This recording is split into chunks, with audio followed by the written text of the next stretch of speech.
Hello my dear students, welcome to the Victory Institutes online platform.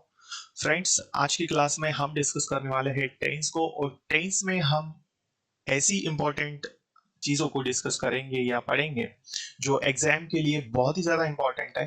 तो चलिए शुरू करते हैं। इसके प्रीवियस लेक्चर में हमने पढ़ा था कि कैसे हम पास्ट परफेक्ट टेंस को बनाते हैं, ठीक है। और साथ ही हमने कुछ कंडीशनल सेंटेंसेस को भी पढ़ लिया था, ठीक है। तो आज इसी के आगे हम पढ़ेंगे, ठीक है। चलिए, तो आज पहले हमें जो समझना है, कुछ एक इंपॉर्टेंट स्ट्रक्चर मैं आपको बता रहा हूं, तो ध्यान से समझिए और सुनिएगा, क्योंकि ये एग्जाम में पूछा जाता है। प्रीवियस ईयर्स के आप जब पेपर उठा कर देखोगे तो उसमें भी इस तरह के क्वेश्चंस आपको इस स्ट्रक्चर्स पर बेस्ड मिलेंगे। देखिए, तो पहला जो सूत्र है हमारे पास, पहला जो फॉर्मूला है वो है, आप देख रहे हैं, past perfect plus before plus past indefinite, ठीक है। तो ये सूत्र कब होता है, ये स्ट्रक्चर कब लगता है, जब हमें ये पता हो, ठीक है। इसका रूल ध्यान से समझिए क्या बता रहा हूं, ठीक है। जब पास्ट में दो एक्शन की बात की जाए, क्या कहा मैंने, जब पास्ट में दो एक्शन की बात की जाए जिसमें से एक एक्शन है ना, दो एक्शन की बात की जाए और जिसमें से एक एक्शन पहले खत्म होता है और उसके बाद में दूसरा एक्शन खत्म होता है, तब हम इस रूल को यूज करते हैं, ठीक है। जैसे मैंने बोला, स्टेशन पहुंचने से पहले ट्रेन निकल गई थी, मार्केट पहुंचने से पहले मार्केट बंद हो गया था, घर पहुंचने से पहले खाना बन गया था, स्कूल पहुंचने से पहले क्लास शुरू हो चुकी थी। तो इस तरह के जो सेंटेंसेस होते हैं वो इस सूत्र में बनाए जाते हैं, ठीक है। इसका जो रूल है वो क्या है कि जब पास्ट में दो एक्शन की बात की जाए जिसमें एक एक्शन खत्म हो जाता है और फिर दूसरा खत्म होता है, तब हम इस सूत्र को लगाते हैं। तो इसमें स्ट्रक्चर क्या है देखना। तो इसकी प्रीवियस लेक्चर में हम पास्ट परफेक्ट टेंस को कंप्लीट कर लिया था, हमने पढ़ चुके हैं हम लोग, और इसी के आगे आज हमको पढ़ना है। तो ये जो चीज आज हम पढ़ रहे हैं ये बहुत ही ज्यादा इंपॉर्टेंट है, तो इसको ध्यान से समझना। तो पहला जो सूत्र आएगा वो क्या आएगा, स्ट्रक्चर में सबसे पहला सेंटेंस किस में बनेगा, तो ये बनेगा पास्ट परफेक्ट टेंस में, फिर बीच में आएगा बिफोर, फिर आता है बेटा पास्ट इंडेफिनिट टेंस, ठीक है। अब यही सीक्वेंस आपको याद रखना है, पहला कौन सा आएगा, पास्ट परफेक्ट, फिर क्या आएगा बिफोर, और उसी के बाद में क्या आना चाहिए, पास्ट इंडेफिनिट टेंस, ये होना चाहिए। क्लियर है।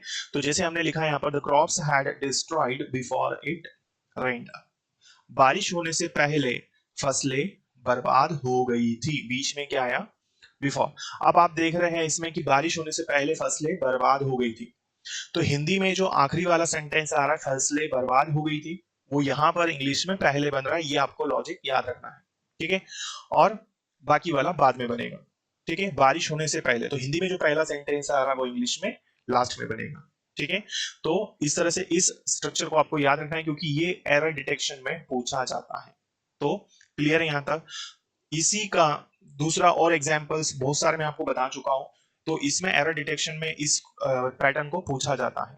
तो आपको याद रखना है, पहला कौन सा आएगा, पास्ट परफेक्ट, फिर बिफोर, फिर पास्ट इंडेफिनिट टेंस, ठीक है। The crops had destroyed before it rain, बारिश होने से पहले फसलें नष्ट हो चुकी थी। बारिश हुई क्या, नहीं हुई, उसी से पहले, उसके पहले ही क्या हो गया बेटा, फसलें खराब हो गई थी। क्लियर। चलो, अच्छा, इसी में दूसरा पैटर्न आपसे क्या पूछता है एग्जाम में, देखो, इसी में दूसरा पैटर्न आपसे क्या पूछता है कि यदि सेंटेंस को इंटरचेंज कर दिया जाए, आगे पीछे कर दिया जाए, डिसऑर्डर में कर दिया जाए, जैसे अभी मैंने बोला कि पहले पास्ट परफेक्ट आएगा, लेकिन अब मैं कह रहा हूं कि पास्ट इंडेफिनिट आ जाए, पहले पहले क्या आ जाए, पास्ट इंडेफिनिट, फिर आएगा पास्ट परफेक्ट टेंस, ठीक है। तो इस कंडीशन में क्या हो सकता है, जहां पर हमने बिफोर लगाया उसकी जगह पर क्या आएगा, आफ्टर आएगा, ठीक है। उसकी जगह पर क्या आएगा बेटा, आफ्टर। तो याद रखना है यहां पर क्या आएगा, आफ्टर। क्लियर है। तो past indefinite plus after plus past perfect, ठीक है। यदि आफ्टर आया है तो पहला टेंस कौन सा आएगा, पास्ट इंडेफिनिट, बाद वाला कौन सा आएगा, पास्ट परफेक्ट। लेकिन यदि बिफोर आया है तो बिफोर वाली कंडीशन में पहले बीच में बिफोर, शुरुआत में पास्ट परफेक्ट और लास्ट में पास्ट इंडेफिनिट। लेकिन इसको इंटरचेंज कर दिया जाए, डिसऑर्डर में कर दिया जाए, आगे पीछे कर दिया जाए, तब क्या होगा बेटा, तो बीच में आफ्टर, शुरुआत में आपको लगाना है पास्ट इंडेफिनिट और बाद में आप लगाएंगे पास्ट परफेक्ट टेंस, ये आफ्टर वाली कंडीशन, ठीक है। The manager scolded us after she had gone, ठीक है। दूसरा क्या दिया है, the officer came after the man looted the shop, है ना। ऑफिसर कब आया, दुकान को लूटने के बाद ऑफिसर आया, उसके जाने के बाद द मैनेजर स्कॉल्डेड अस, उसके जाने के बाद मैनेजर ने हमें डांटा।